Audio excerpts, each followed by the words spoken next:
Umaabot ng mga aksidente sa lansangan ng Boss Ironman Motorcycle Challenge kung saan may naitalang mga nasawi, nakakabahala para sa isang kongresista. Detalye ng balitang yan mula kay Rajuman Grace Mariano. Nang ikinakaalarma ni Bukidnon 2nd District Representative Jonathan Kate Flores ang nagdadagdagang bilang ng nasasawi at sugatan sa dumaraming aksidente sa lansangan na dulot ng Boss Ironman Motorcycle Challenge.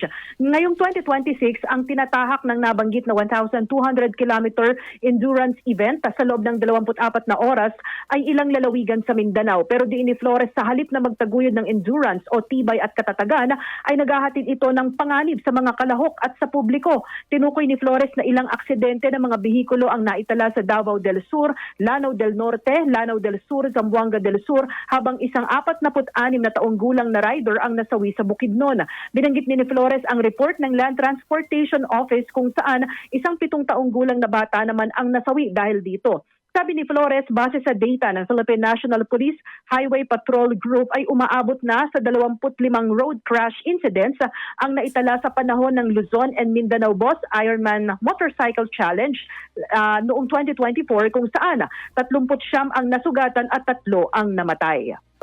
Passion must never come at the expense of public safety.